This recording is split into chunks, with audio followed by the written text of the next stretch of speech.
Gobble gobble once again, YouTube. It's that horror guy. And I'm Mel. And welcome to Codename Scream Thanksgiving Edition. Codename Turkey. Codename Turkey. Codename Hungry. Codename? Codename Hungry. Codename Pumpkin Pie. Yeah. Everything that you don't want it to be. That you hopefully have enjoyed to this point. And if you haven't... I would prefer a Codename Pumpkin Pie to a Codename Scream. So maybe it is something they want. Hey, maybe. I know I'm going to enjoy some Codename Pumpkin Pie myself here today. But we're back for one more for you guys. You get a 2 for Thanksgiving. It's like kind of like a 2 for Tuesday, but it's Thursday. I just can't believe there's so many Thanksgiving horror movies. That was the shocker on this one, right? And there's actually more than the 2 we covered. Yeah, there were quite a few. We had to narrow it down. So we grabbed when we searched for Thanksgiving-related horror that we hadn't seen. We found the 2 best/worst. Yep, best/worst. So you can be the judge on which one is which. They're one and the same at this point. At this rate, yeah. Yeah, today is kind of the that day. It is. It's that time of day where you can't really discern best from worst. No. Because they're pretty bad. Yeah. But good, but bad. Yep. We're a little ahead of ourselves, right? But what are we doing for the rest of the day? Blood rage. Perfect thing for Thanksgiving. Yeah. Let's talk about blood and rage. And rage. Released March 29th, 1987, directed by John Grissmer, written by Bruce Rubin, and produced by Marianne Cantor. And then I had to bring this up. We don't always bring this up. Mm-hmm. But music by Richard Einhorn, who did 1981's The Prowler, which is an excellent movie if you've ever seen it, and 1989's Dark Tower. Which is a great score. And there is no budget or box office. Yep, I had a pretty easy one on this one. There's no And critic or audience scores. You had equally as easy. There's nothing. There's Nothing's happening nothing here. going on with this. But guess where you can watch it right now? Shudder. Shudder. So you know what to do. But check out the link in the description below if you have not seen this. I did not realize this was on Shudder, and I watched it on Tubi, and there were commercials. So now I'm kind of upset. Yeah, I watched it on Shudder. Well, I'll watch it on Shudder too if they'll sponsor us. Yeah. I'll watch it again. Yeah, make our Thanksgiving dreams come true. Yes. And let's get Shudder in on this. Let's do it. So I guess I can talk about it briefly. We've got identical twins, Todd and Terry.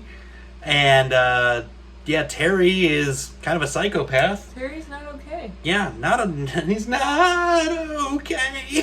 I don't do that. I do. So, I just did, even. This is not the time or place for my Chem karaoke. We actually did that not that long ago together in a public setting, loudly. Yeah, very loudly. It was wonderful. Anyway, I digress. Digress. So, Terry ends up framing Todd for a murder that they commit right there. They're at a drive-in movie. No, they don't commit it. No, Terry commits it. They being Terry commits the crime. So. I thought you meant Terry and Todd. No, they as in Leave Todd alone. No, Todd's actually like poor kid, innocent little guy. Totally traumatized because he's getting framed and then gets put away in a mental asylum. And then we go 10 years out. Terry's living with mom still. Yeah, of course. And the murderous range page comes back at Thanksgiving. And then there's inklings that Todd's coming out of the asylum, coming back home. Yeah. And then the bloodbath starts. Yeah. And then we get ending of sorts. I think we've heard of movies before where someone escapes an insane asylum and is coming home. Mm-hmm. A different holiday, though, a month before usually. That is true. Executed way better. Yeah. And didn't have an identical twin to do the job. Yeah. Just saying. We're never going to not bring up that We're series. always just like, Halloween! Yeah, we're always going to be like, Halloween's right here. Everything else we're talking about is right here. Exactly. Like, it's never... As it should be. As it will always be. Okay? But that's pretty much about it. Yeah. You're going to have to just check this one out for yourself. Today, even. 'Tis the season. Watch Things Killing, then watch this. Yep. On Shudder. So, do we have any fun facts at least? Surprisingly, I did find fun facts. All right, I we had have to something. dig a little deeper than usual, but I did find some. This is one of my favorite fun facts we've had in a while. The film debut of Ted Raimi, brother of Sam Raimi. Maybe I had Sam Raimi on the brain. I was going to say, I think we had a Sam Raimi week. He was 19 at the time of filming. He's the dude in the bathroom with the condoms. Oh my gosh. Yeah, that's Sam Raimi's brother, Ted. I didn't realize that, actually. Yep. Yeah, I didn't either, and I thought that was super That's fun. awesome. That was like the most fun fact. The producer, Marianne Cantor, played the role of Dr. Berman because the actress who was cast never showed up to filming. She was cast and just like, I'm not coming. So they're like, producer, you act. You, now. And That's like surprisingly, like one of the best actors in the whole movie. Right. So I was like, I guess that worked out well. Well, that's another movie we've done this week where someone that's in the crew actually was in the film. Yeah. Because John Carpenter was in the Fog. Yep. This had a limited release in theaters as Blood Rage, but then the name was changed to Nightmare at Shadow Woods. So lame. It was also the title of the TV version of the film, which cuts out a large amount of the violence and gore. Yep. And probably some titties and things. Yep. And there's one other thing with that name as well, but I think you're going to cover that. So. Yep. So the earlier title for the film was The Complex, which I kind of like because it was like an apartment complex, so it kind of makes sense. Another title for the film was Slasher. Cop out. Yeah. Like I It don't just even doesn't have words roll. Yeah. for It's that. like, no. Slasher. Slasher. That's like forming a band and naming your album Music. Yeah. Like it just doesn't make sense. Like it's a slasher movie. Or called starting a Slasher. diner, call it Waffles. Yeah, exactly. It Just doesn't make sense. just doesn't make sense. The scenes on the nature trails were shot at the University of North Florida, which makes me wonder if they got a permit. Probably No, not. that's all I'm going to be thinking of now. I'm gonna We're be gonna be like, thinking did you about get a permits. Did you permit get a for permit that for this? park? Because if you watched earlier today, we learned that there was not a permit used in No Thanksgiving permit. for the public park scene. Yeah, I did not know if there was a permit used for this movie. Now we're gonna have to. I'm gonna guess not, Probably not. because it just seemed like it had that kind of vibe. Yeah. But what do you think of this movie? Yeah, I didn't like it. Not at all. I'm not gonna even sugarcoat this one, and I'm all about my campy slashers. Yeah. I'm all about my gory films. I just couldn't do it. Just did not enjoy this. Was it a combination of things, or was it the bad acting? Was it the bad music? It was all of it. It was literally all of it. Like, I was literally about to just go on a rant about Dope. music's terrible.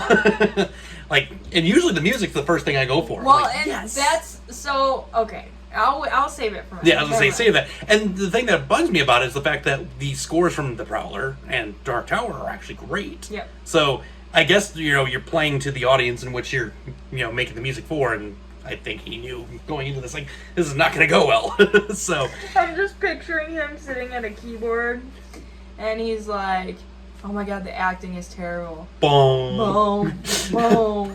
Yeah, pretty much. That's how I felt. And yeah, shoddy acting, terrible acting. Just couldn't do it. And the storyline was just borderline incestuous, kind of gross. I was gonna bring that up. Yep. And yeah, I just couldn't do it. I didn't enjoy the ending. Was kind of crap, Yeah. in my opinion.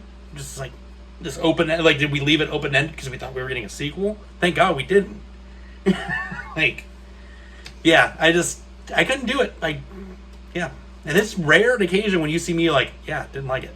Yeah, Ghost Dimension. Well, and Open Water and Last Paranormal Activity movie. Yeah. There's been a few this year. Yeah. I'll give you But that. it's rare an occasion when they do show up. But this one, I'm just like, no, can't do it. Yeah, this movie's bad. I kind of liked the soundtrack, even though it was awful. I feel like it added like an entertainment value at least to the Okay. movie. Because this movie felt super long. It's not really that long, but No. it just feels like it drags on and on. And I feel like the incestuous thing kind of grossed me out. Yeah. Because especially at the end where they're at the pool, I'm like, are they going to start making out? Uh-huh. Like, I feel icky inside. Uh-huh. Yeah, I did not like that at all. There were some moments in this movie that cracked me up, though, that I was like, okay, I'm going to give this a little longer. And it's the mom got so tanked. Oh, yeah. And then she was, like, vacuuming and, like, drinking. And then she was, like, sitting on the floor and, like, crawling around. And I'm like, it was just a whole thing. But I don't want to spoil the movie, but like finding out the end, like it makes sense that she was doing all those things, and it's not necessarily because she was drunk. Yeah. You know, but yeah, I don't know. It gave me icky feelings. Yeah, it was just gross. I feel like that part of it was the incest thing, but part of it too was just like the whole framing his brother for murder and then being kids. It just made me feel kind of icky. I don't know, because it just felt like it was trying to be so authentic, I guess. And I don't know. It was whatever. Yeah. It's like, it wasn't like I hate this movie. Like, I don't feel that way about it. I just feel like, kind of gross. Kind of just didn't need to see that. Didn't need to watch this movie. Don't understand how it ranks so high. Yeah, I don't know. In the Thanksgiving horror film list. I don't know. It's got like a whole cult classic following, and I feel like a lot of it could be because of what's his name, Richard Einhorn, and doing the soundtrack, because The Prowler's like one of the biggest like cult underground, whatever you want to call it, soundtracks. And this soundtrack's hilarious. I want to listen to it just on its own, out of context. I don't know. I don't know why this ranks so high, because it's just like, it's not a good movie. The writing's horrible. The plot line is shoddy. It doesn't have a whole lot of things going for it. It really at doesn't. all. No. So this movie could benefit from a remake. Yeah. And actually make it good. Yeah. Give us your money on Patreon, and we will remake this movie. Maybe not this one. Sans incest. Yeah, I was like we're gonna take some creative liberties on this one. Meaning we're gonna create a whole different. Create a whole new thing and call it Blood Rage. Oh wait, it's kind of like what they did with Blood Feast. Yeah, exactly. Same thing. Yeah, we're kind of gonna do that, or like, we're gonna call it Paranormal Activity. Yeah. Insert subtitle, and it has nothing to do with the series. Yeah. Or it's kind of like The Fog exists, and then we had to have The Mist. Mm-hmm. Kind of the same thing. Yeah, kind of. Different concept. Yeah. Mist was way scary. Yeah. It's sad. Getting out depressing. Of context here. Getting very off of context here. You know what? No, you said depressing. That's what this movie was. It was depressing. Like, it made in me a different way than The Mist. Not even because it was bad. It just made me like, I don't know. Everyone was just so like sad and pathetic. Like, it just made me feel like sorry for them. Like, not even sorry for the characters. Sorry for the actors, that they were such horrible actors. So, like, the whole thing was just kind of sad. Yeah. Okay. That's not sad like The Mist. No, like sad, like pathetic sad. Like pathetic sad. Like, okay. I'll give you that. Yeah. Agreed. Yeah. If you have seen this one, spoil the hell out of it. I don't care this week. It's my job not to do it, but you guys can do it when we say so. I'll do it. The mom shoots herself at the end. There you go. And if you'd like to, we can talk more about it through Facebook, Instagram, Twitter, or email. Probably not wanting to talk much about this one, though. I kind of do. Like, if you like this movie, if you want to like I really it, want to talk to you about it. If you like this movie, let's talk about it, because I'm curious. I want your perspective on why you like it. Yeah. And if you don't like it, we'll commiserate together. Why not? But yeah, so that's it for our Turkey Day special. You know, you got 2 for the price of 1. You didn't even pay for either, actually. You could if you went over to Patreon. Yeah, make our day today. Patreon.com/codenamescream. It's only $1 a month. Right now, we're going to raise money to make our own movie. When you find out that you can shoot a movie for $4,500, like Thanksgiving, we're going to do it. We are. And we made that promise, so let's do this. Like, we hit $4,500, we're going to go make a movie. Yep. I don't know about what yet. We haven't gotten that far. I have ideas. I have a couple. We'll talk about that, though. But, we'll be right back to Hydrated with Horror next week. So you guys are going to be dried out from your turkey today and then get Hydrated with Horror next week. Yep, I think we have one more left. We have one more. The finale, it's kind of crazy we're there already. Yep. So just make sure to stay tuned for that. And with that being said, scare you later, YouTube.